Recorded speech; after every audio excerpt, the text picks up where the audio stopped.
Now recording. Okay. I want to thank Carol Johnson for coming to the show of Let Your Voice Be Heard. We have Jane Gonzalez and Donna Greiner. Right, a long I. Think of a long I in there. Forget the E. Okay.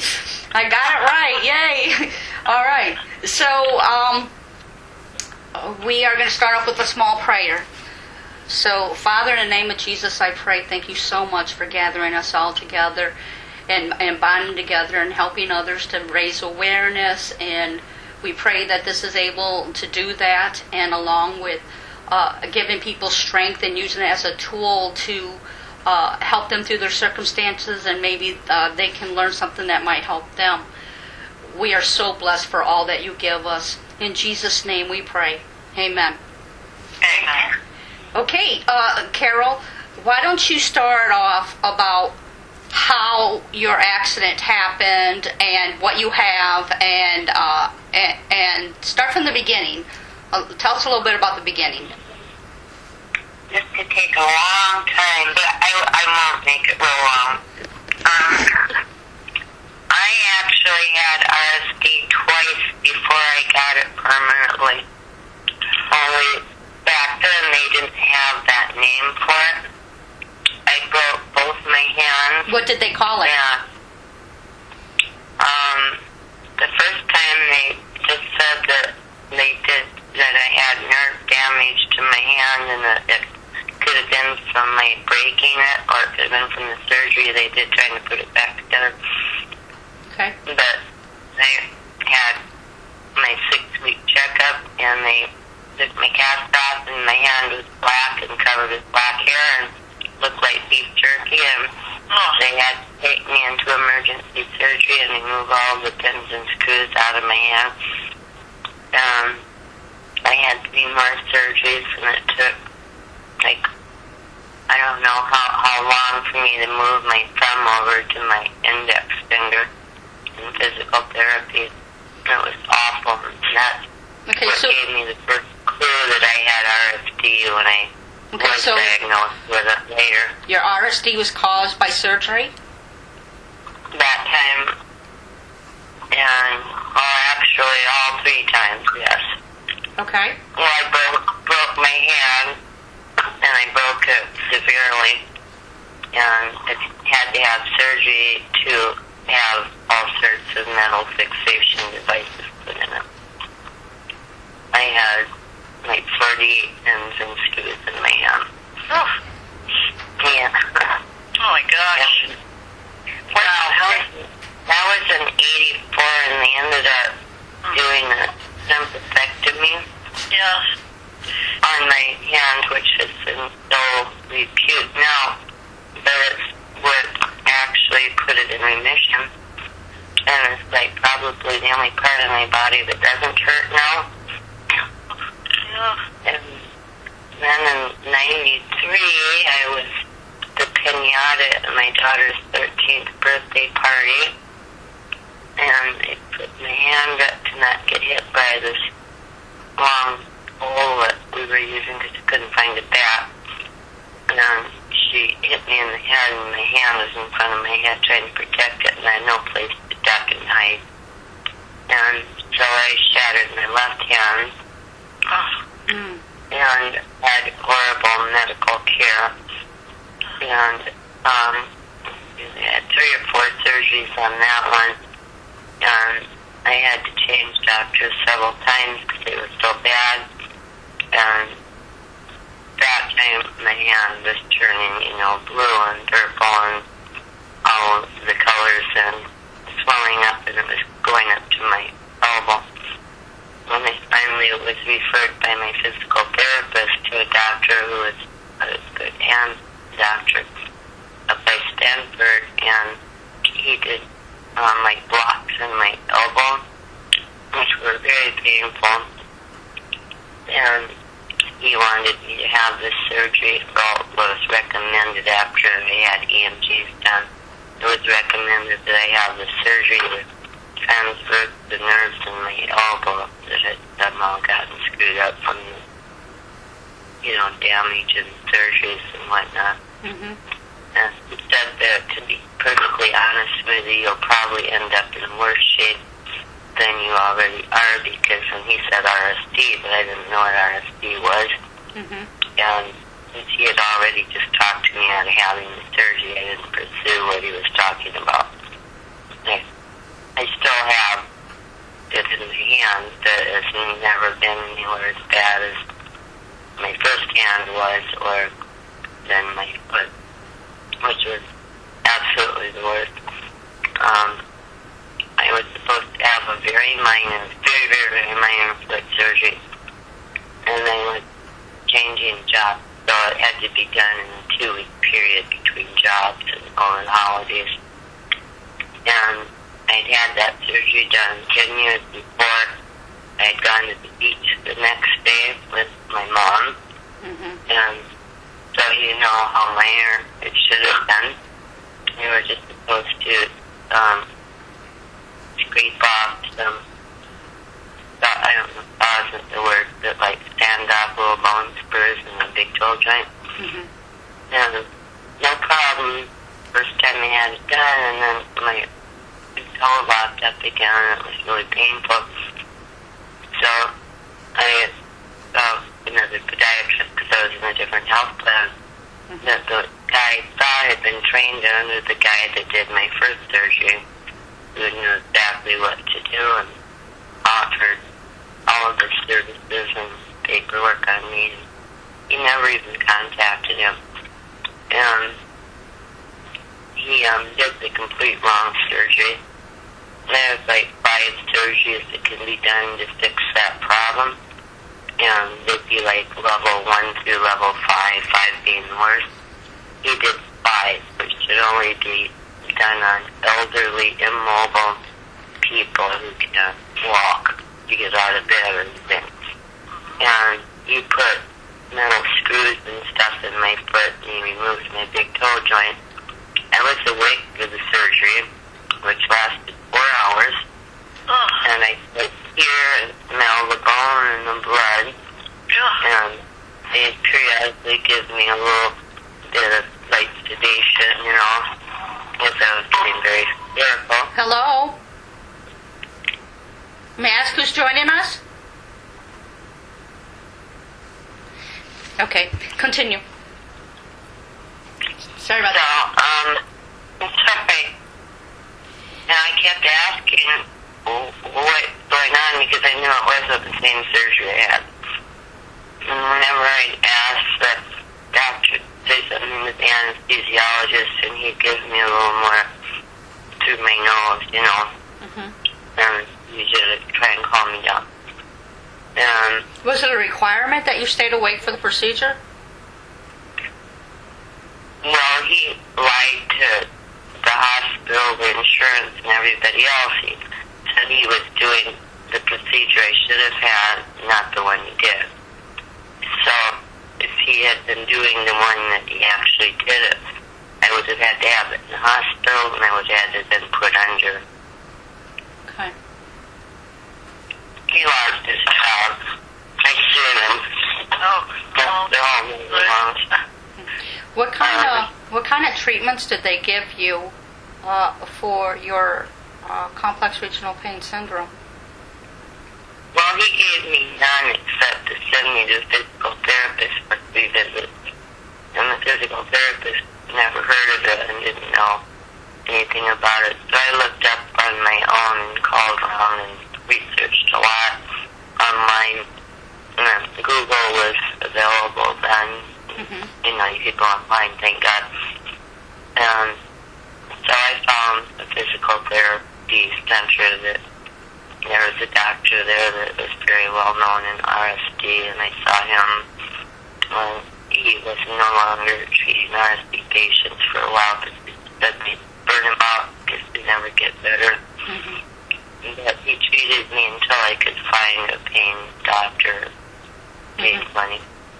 Did you wind up taking any information into the physical therapist to help them educate themselves? Well, I talked to them. That place knew about it. So they did everything right there. Oh, okay. Okay. And he gave me blocks until I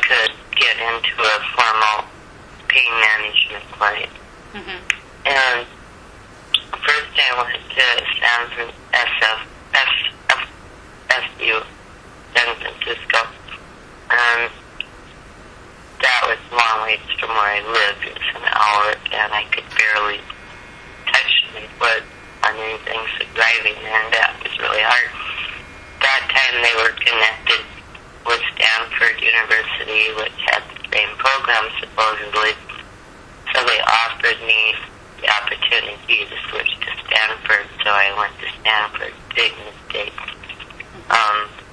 Stanford just treated everybody like guinea pigs, like we were test subjects. That's one of my biggest regrets doing that. You said that you went into remission at one time when you first had RSD, and how long? That was with my right hand. I'm sorry? That was with my right hand. Yeah, how long did that happen after your having been knowing that you had complex regional pain syndrome? A couple of years. A couple years. Okay. Mm-hmm. Okay. Did you ever have to deal with workman's comp or anything like that? No. No. Okay, the drugs and that. Unfortunately, everything that happened to me was basically, due to my own stupidity. What kind of drugs and that did they give you? Originally, I got gabapentin, and Lorcan, and before the gabapentin, that was Vicodin, Lortab, stuff like that, and then I heard about from the group I was in about and then these gals would call me every day to make sure I hadn't killed myself, because that's about where I was at, and told me to try and get on Neuron. So I did get on, and it was the first thing that helped me at all. By then, it had been 4 months or so since surgery. And I was already in stage 3 within 10 days of my surgery. And I had centralized in 3 months.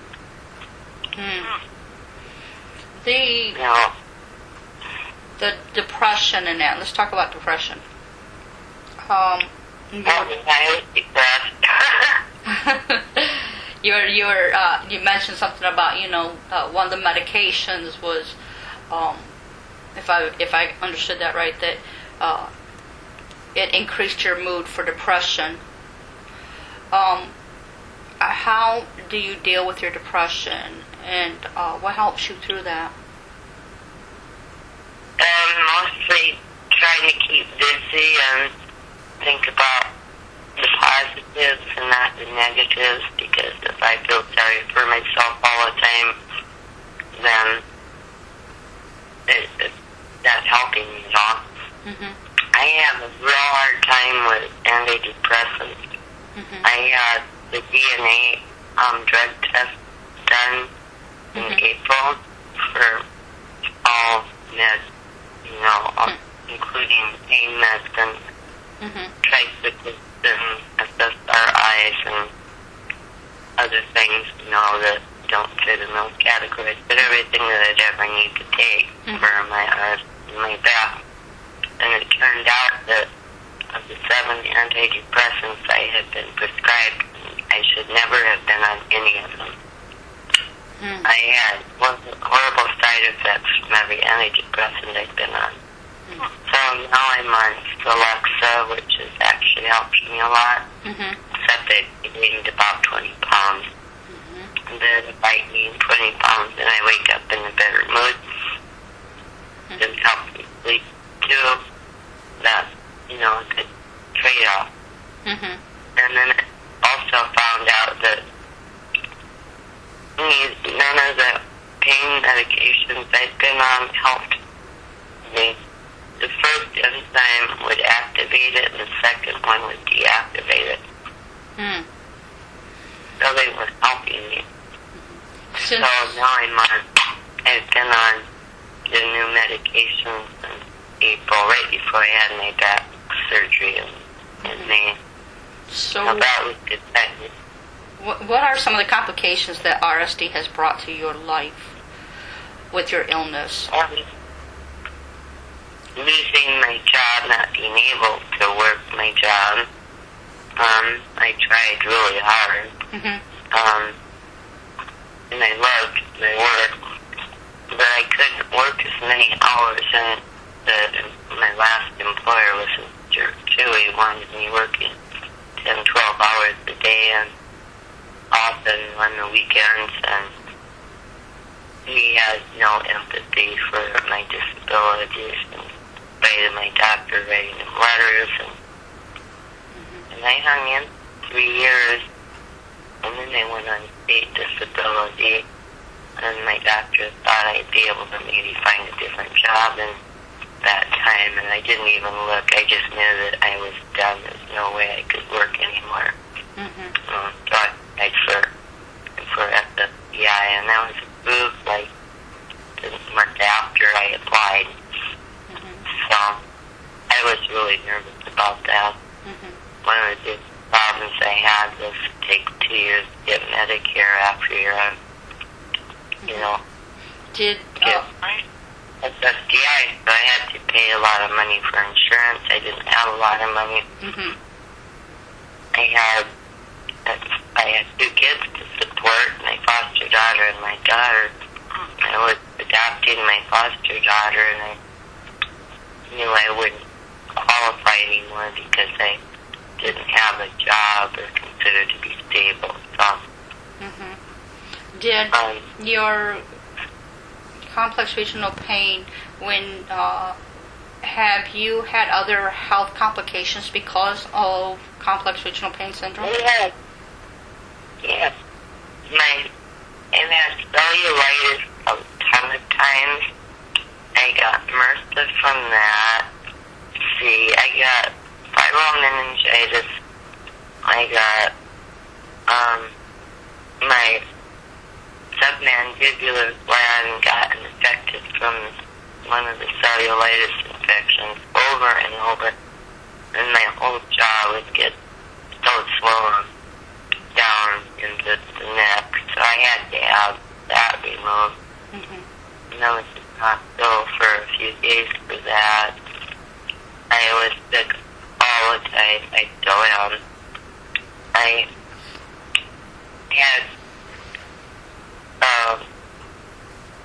I have an infectious disease doctor, and I have an immunology doctor. They keep checking my IgG, IgA, all the IGs, and they were so low they started me on IVIG transfusions. They don't have transfusions for the other IGs, just that one. But that has helped me stay a little more well. But I did get cellulitis this summer. So and I haven't had it. have you had to deal with rashes and that too then, Carol? Well, with the cellulitis, you get huge red lumps that are so painful, and they can kill you. You can get sepsis and die. It's not a rash, it's just suddenly you have this lump start. I've had one grow like humongous in one day and change shape and position. But it's a big, hot, red lump. Most of mine have all been above my shoulders, but the last one I had was on my hand. And I had to go to urgent care. So, do you have to deal with like blood clots or things like that? I only had to worry about that I might get blood clots during the surgery, so, they'll put my legs in the thing that makes my legs keep moving. With my back surgery, my gallbladder, I don't think had anything to do with my RSD. I've had 16 surgeries. Wow. With your back and that, what's going on there? My back's a wreck and a half. more damage to my back, I'll have to have a fusion, and I'm allergic to metal, so that's going to be a disaster. So you have like what, compressions, arthritis, narrowing? I have degenerative disc disease, and I have arthritis. But all my discs are like that they MRI'd from the T10 down, all the way down, like to the tailbone. Mm-hmm.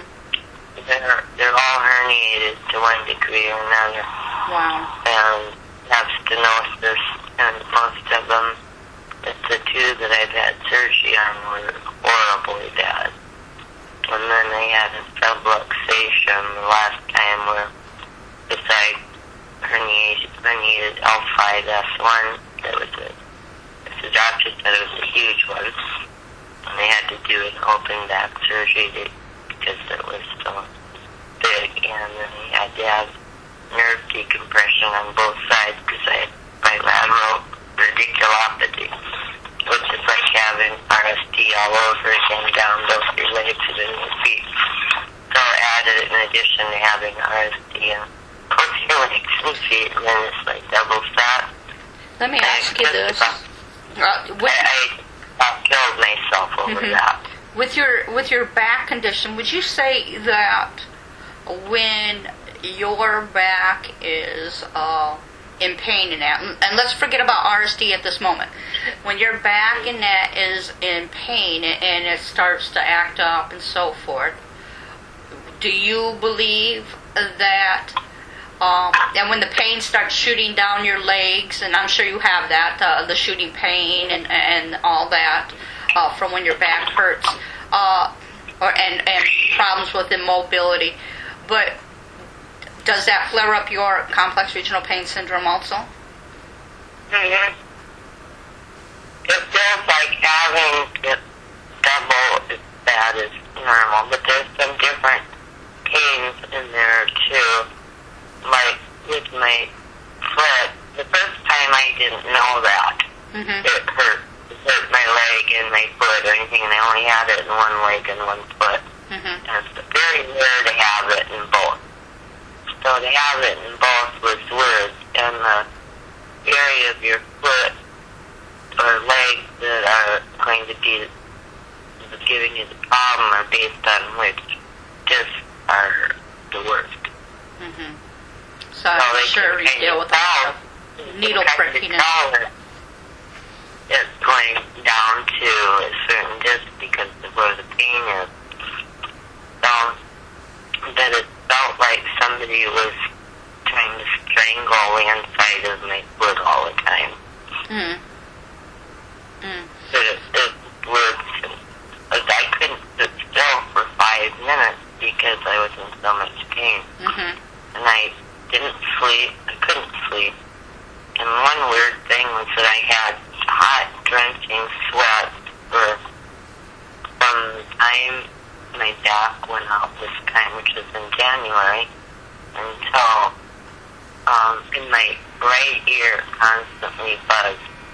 And my doctor could not find anything to stop either of them or find any cause for them.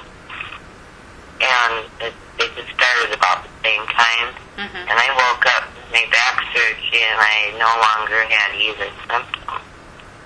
Got weird? What?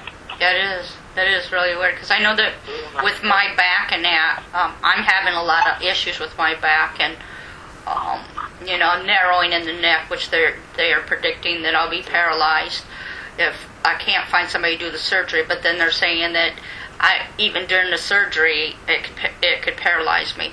But the thing about it is, my lower back is like it always feels like the sciatic nerve is messing with me.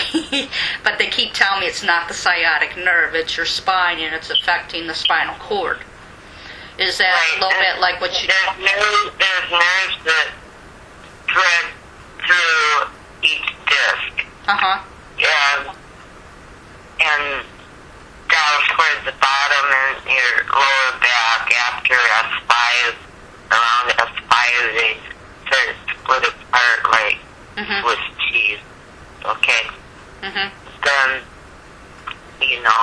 it isn't one nerve that goes down each leg that's being affected. It's all those nerves are, and they get pushed up against the cecal nerve and other major nerves, these nerves, and they get compressed. And you can become paralyzed and have permanent nerve damage if they are not decompressed. So that has to be taken care of. People refer to the radiculopathy as sciatica, but sciatica is sort of an old term. Okay. If you would like to be invited into my back group and learn a lot from a lot of other people, it's a big group, and it's a great group. Yeah, I would like that. I would like that. They were very helpful for me for the surgery, because I was not in a back group when I had my first back surgery. It all happened really fast. What's the name of the group? Back pain and sciatic. I don't know. I'll have to send it to you. Okay. Back pain. There's two of them I'm in. One is sciatica butt kicker, and the other that's the bigger group is back pain and sciatic pain or something like that. Okay. I'm really bad about remembering the names. They're the only two I'm in. That's okay. What, if anything, have you learned that helps you cope with your illness? That I need to rest every day. And it's been really difficult living with my mom. Horrible. And I don't really have a choice because, as I said in my little thing, I lost my house, and then I lost my car, and I was planning to come home and visit her like I do every summer anyway. And my brothers wanted me to stay here and get her moved into assisted living. Well, then I broke my knee, tore my meniscus, and then I spent 2 weeks in the hospital, the first 2 weeks of January, and I still don't know why, what was wrong, and I was extremely ill. And then I got out, and I slipped on the ice, and I twisted my body up in knots, and I could hear my back just rip. And I'm so sorry. And then nobody believed me that I had anything wrong with my back. I had a new doctor, and my mom's like anti-pain meds, so she thought I was just trying to get back on pain. While I was in the hospital, my mom took all my pain meds and my meds away from me. Wow. Wow, I'm really sorry to hear that. 2 weeks in the hospital, I was sick. I had either pneumonia or really bad flu. I had 103.9 fever when I went in. And I got pneumonia. And I got transferred to a bigger city hospital because this is a small town by ambulance. I'm so sorry. I'll bet that was fun, taking a ride in the ambulance. All the wrong things, all. In January, and it's colder than snow. Yeah. And my daughter was here, so she told me my mom took my face and my meds and broke into it. And it's always hard when we lose our independence, too, on top of it. I mean... Yeah. Actually, my mom's afraid of losing hers, too. We get along better now than, back then. My daughter went back to California, but she expects me to do everything for her, and when my back was out, I couldn't do hardly anything, and she have a million chores that were physically impossible for me to do. I made my back work. I went to my new primary care doctor here 3 times, complaining about my back and begging for an MRI. Then I started to fall because my mom had made me pick up all of the sticks that had broken off the trees during the winter. Oh, boy. Probably hundreds of them. And that's like Being out in the cold, especially with your illness. yes, and I was cold, and I left all my stuff in California. I don't really have much here. All in storage out there. Wow. Yeah. You. Without my managing me doing it. Let's talk about reinventing yourself. Like I said before, it's really tough when we lose our independence. Have you thought about, or do you feel that you've reinvented yourself with this illness? Or I should say these illnesses. Definitely so. I had to. I made a lot of new friends. Not just RSD friends, but friends that I never would have done before because I'm not reliable as far as being able to do things with people because I've never gone in the field from one day to another. But these are people that are understanding, and I don't have to dwell on it with them or anything. In fact, one of my new friends here wanted to know if she could call into the radio show if she wanted to know more about RSD, and what I have. I told her I just think she probably could, into the privacy of everybody. And I started doing things that I used to do, and I had no interest in doing before. That I used to love to do, like cross stitch and knitting, project crafting that I'm very good at.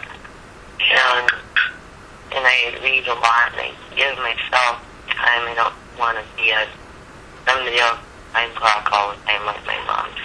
This sounds so familiar. I'm sorry for laughing, but I can so relate to what you're saying about your life. A lot of people can, I have a very similar issue, too. One of my friends since kindergarten had to retire from the teaching job and move back here and take care of his mom. So we hang out a lot. I've gone to 3 state football games, so I'm about to go to state football games. So, I haven't been to a football game in years, and we went last night, and it was really actually very cold last night, and everybody was cold. It was really crowded, and we were doing bad, and we won every game so far this year. You're in South Dakota, is that what I remember seeing? South Dakota? Okay. Right in Colton, quarter, kind of southeastern Iowa, Nebraska. Oh, pretty. It's cold, though. Yeah. It is pretty, and my other big project was to plant a really great garden and flowers and a whole yard and garden are beautiful.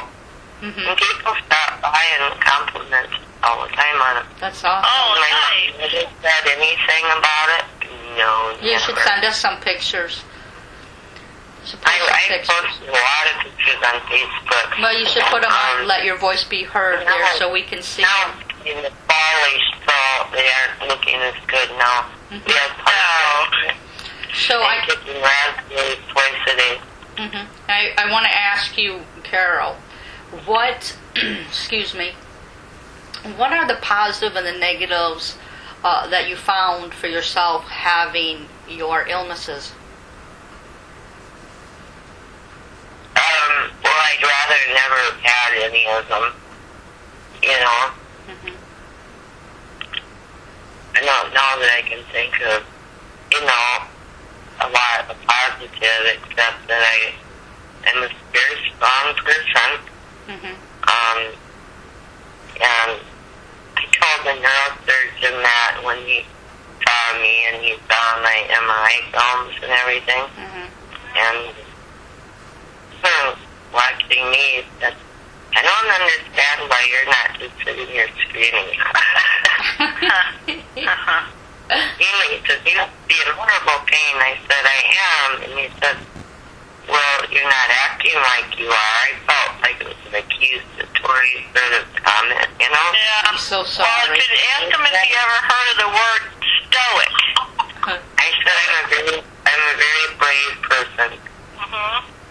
You know, I almost didn't make it here today. It was an hour drive, 5 miles out of town. I was crying.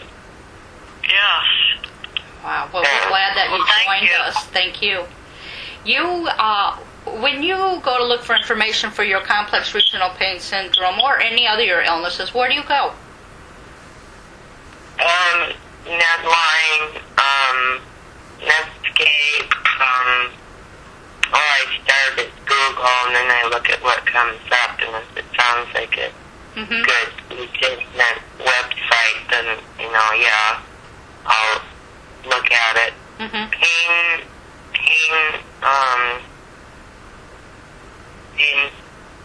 is a magazine. Foundation. Forrest Tennant's one of the editors for it. Okay. San Diego. Okay. Pain, the something pain journal. I'll text it to you. I can't Oh, the look at pain it journal, on my psychology phone. pain journal. But it's really good. It's something journal, and they have articles in it every month that are excellent Okay. about all different kinds of pain, not just RSD, but a lot about that, and about what medications come out and what works and doesn't work, and Okay. drug testing. Sounds like a good article. Many mistakes that are made in drug testing, and Mhm. Well, anyway, have you had to adapt to any types of tools that help you around the house, or that might be able to help someone else? well, I have a 4-prong cane. I have to use it, not fall over. I get asked every time they see me how many times I've fallen. Mhm. And I made an oath to not get in a wheelchair. I have, like, if I've gone to the mall with my daughter, then we get a wheelchair for me. But, no, the house is sort of set up pretty good because my mom has dad or osteo, Mhm. so it's hard for her to get around. And then my brother lives an hour away, and his wife has MS, so their house is well set up.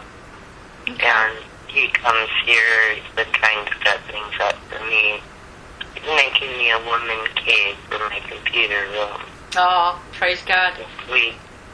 Yeah. What kind of advice would you give to a newbie? Not give up.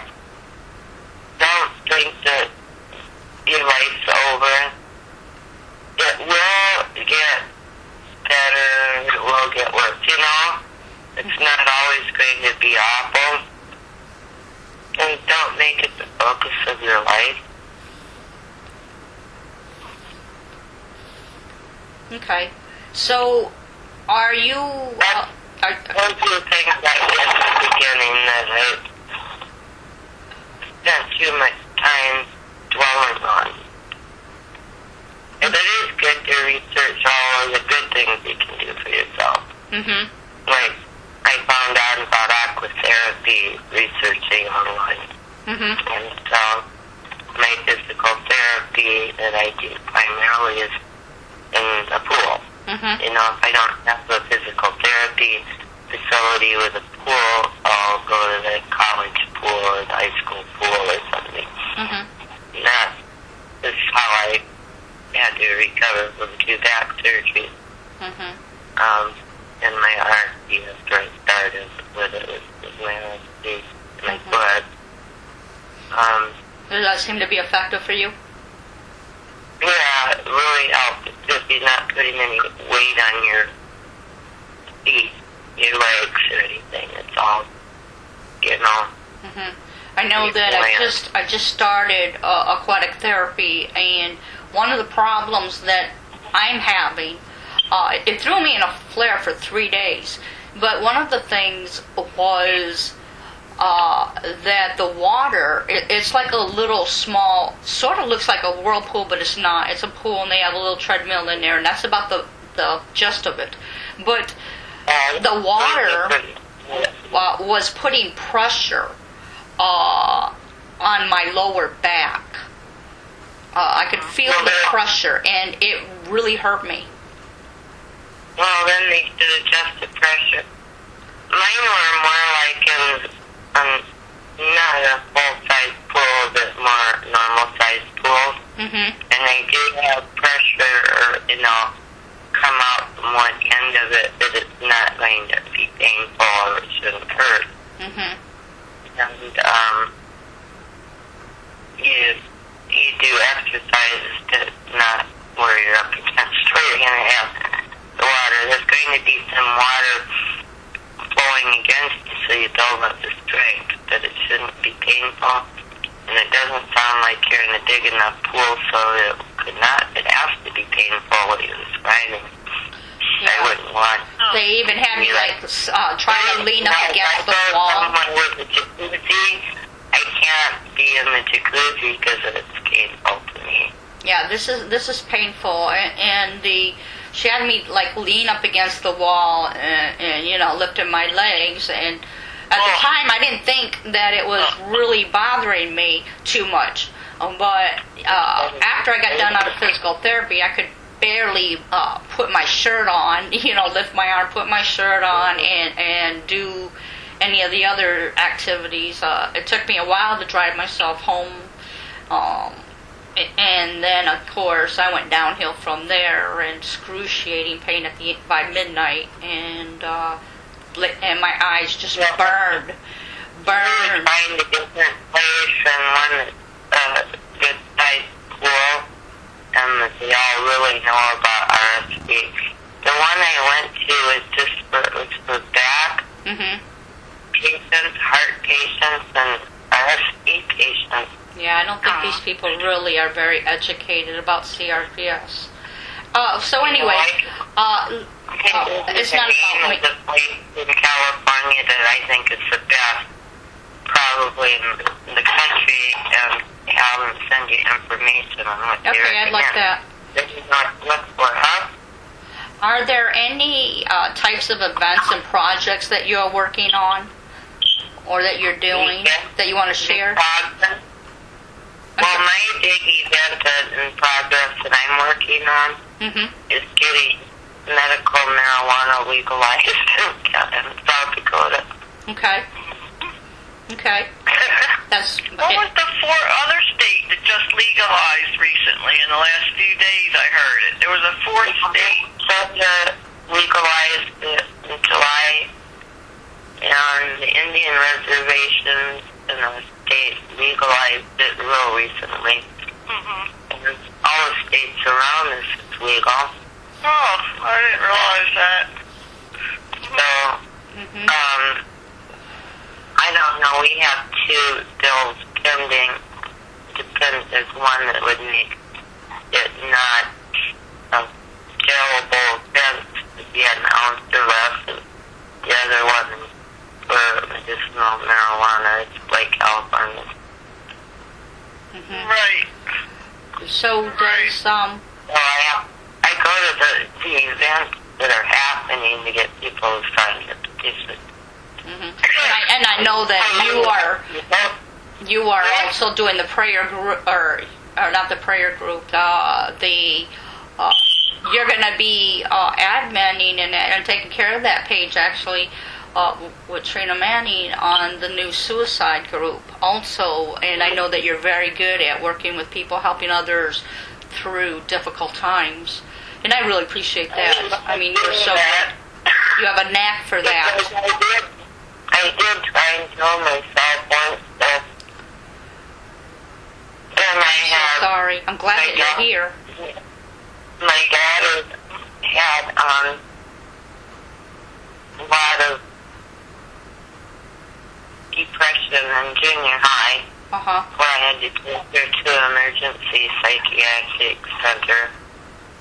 And then when he went into an antidepressant, since he did really well for years, and then he moved to Arizona and checked himself in a psych ward there and told him he wanted to kill himself. And they contacted me, and I happened to be here. Then my dad was dying. That was horrible. My dad's dying. My daughter was in a sick ward, and I was in the emergency room here. I went unconscious at my mom's. I was really sick. I had just started having the IVIG transfusions, and I was so sick all the time. Yeah. I didn't really want to time that I would not see my dad again if I didn't, you know. Mm-hmm. And I was just talking to my mom one minute, and the next minute I'm in, an exam room in the ER. Thought I was going to join my dad in his room. I am so sorry. So sorry. Did But I also don't think I would have gone through it trying to kill myself because of the disease, because of my family. But I always think I'm grateful I have them because what if I didn't, you know? Mm-hmm. Yeah. Mm-hmm. Well, I'm so glad that you're here with us. Like I said, I'm very grateful and thankful to have you as a friend. I keep saying God has a purpose for me to have these things go wrong with me because I don't have any normal things go wrong with me. Everything's always very weird. Mm-hmm. And, like, both my hand breaks were, like, very odd breaks. The one in my right hand was the worst fracture you can get in the hand. Only 10% of people can ever use their hand again. Mm-hmm. I have 100% use in that hand, thank God, because I would have lost all my ability to journal and to do my art stuff and, you know, and to work. I needed my hand to work. Right. And my daughter at that time was 2 years old. I couldn't even dress myself or dress her. I had to have my girlfriend come over every day. And she had a little boy that was my daughter's age. Mm-hmm. And we were on a new mommies group. Mm-hmm. We weren't really that new mommies anymore, but she was ready for daycare and me for work. And they were so good at work, they found something for me to do so I could go to work. Because we did not have disability in Minnesota, which is where I lived in Minneapolis then. Wow. Oh. Well, Yeah. I know that like we're I getting... run people just off the street in the most random places. Mm-hmm. I've helped people who had RSD and didn't know it get diagnosed. That's awesome. I know that we're running out of time here, so Okay, dear. I'm going to let everybody else ask you questions if they'd like to ask you some questions or anything that they'd like to say. Can I say one thing I highly advise everybody do? Go ahead. Get the DNA test for medications. Mm-hmm. And It will save you a lot of money and trial and error on what will work with your body genetics and not work. DNA test for medications, right? Mm-hmm. Okay. Yeah, I'm writing it down. Medicare is covering it. If Medicare is covering it, I'm sure most insurances are. Oh, yeah. It's just a blood test. Yeah. But it tells you what would be effective for your body and what wouldn't. Yes, if you looked at it like green light, yellow light, and red light. Yes. Mine with the 13-page report, generally long report. Green light, okay. Yellow light, use with caution. Red light, don't use. And then Interesting. they explain why on all of this. Oh, that's great. And if everyone will be described in detail why you shouldn't use it. That's great. Yeah, it's I great. used to say that I told my new doctor that I had taken all these different antidepressants that she recommended, and I said I had seizures with one, and all along it just sounded like I didn't want to be on an antidepressant, right? So it turns out that every one of them was on the red. Oh. That's fascinating. It really is. I'm so glad that you passed that along. The best thing that I did for myself this year, anyway. That's great. Thank you so much for that. Yeah. So, is there any questions anybody wants to ask? Who's first? Because I'm trying to see. I wrote like 7 things down, but I don't know. I think she answered some of them already. Like, I was going to ask if she lived alone, but she answered that. And then, you said you have a caregiver? Is that provided through insurance for you, or do you have to pay for that? I do qualify for a caregiver in California. Uh-huh. And my daughter could be my caretaker. So my daughter lived with me until I came back here. She came back with me, and then she went back to California in January. Okay. But, people can then get a caregiver through, like I have Medicare. Would I be able to, get, a caregiver or a nurse or something, or? Well, you can get one through Medicaid, too. Yeah. I had Medicaid and Medicare in California. My Medicaid got canceled here because I make too much money here. Yeah, well, you can't make too much for Medicaid, it's it's a very low economic amount, Yeah, well, California, the income's so much higher than here. Yeah. This is the lowest state for benefits. Oh, boy. Huh. I did apply for housing. Mm-hmm. And there was 100 people on the list. Who did you go through? Got the letter that I was next on the list. Who did you go through? LMHA? Huh? Who did you go through? LMHA? HUD. Oh, HUD. Okay. Okay. Yeah, they also have a separate program for seniors and disabled. Oh, great. Can I ask another question before I forget? Sure. This one? I'm interested in this. I'm always interested. What was your age when you became afflicted with RSD? I had just turned 48 with my foot. I was 37 with my right hand, and I was, 43 with my left hand. Oh, that's so interesting, because they say that it usually hits women more, and then usually in the 40s, so you would fall right in there, and I did too. And I fell right into all of and the main reason I went back to work, even though I didn't think I could do it either, was that I had a better chance of getting SSDI if I was 50 or older. Yes, yeah. I forget what they say about that. They call it something, advancing age. You're not retrainable. Yeah, and you're not retrainable. They aren't going to make you retrain at 50, 52, or whatever. Right, yes, yeah. And then the drugs I was on and being able to get to work and not. Shouldn't drive on those drugs. Right. An employer would find out. They'd be like, oh, gosh.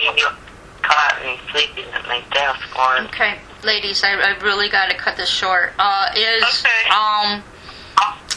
Jane, are you still with us? Yeah, not so much. Okay, I thought that was Jane that left earlier. Okay, and I think next time I'm going to allow a little bit more time for your questions and that. Donna, you also have some really good questions, Donna, also. And I want to thank you I want to thank you, Carol, for coming on also. I want to thank you, too, Donna, and Jane Gonzalez, wherever she may You're be. welcome. And I look forward to having you guys on the show again. And next week we're supposed to have Elizabeth Payne on the show. So I'm looking forward to hearing from her.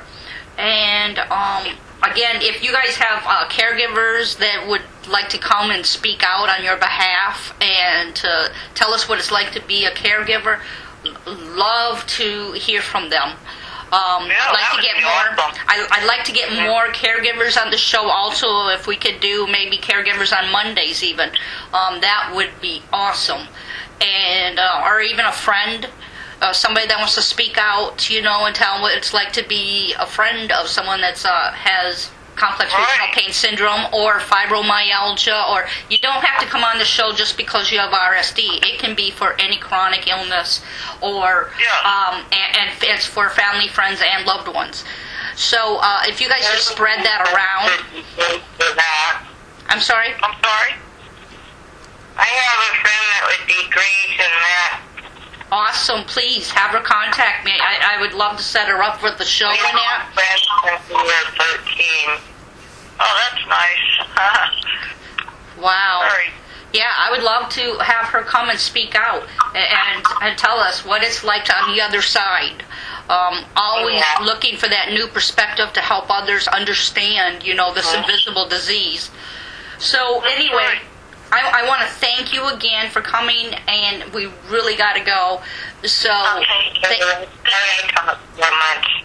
yeah. Thank you, Carol. Thank you, and good night. I hope you're feeling better. Good night. All right. Thank you. Love you guys. Everybody have a good night. Good night. Bye. Good night. Bye-bye.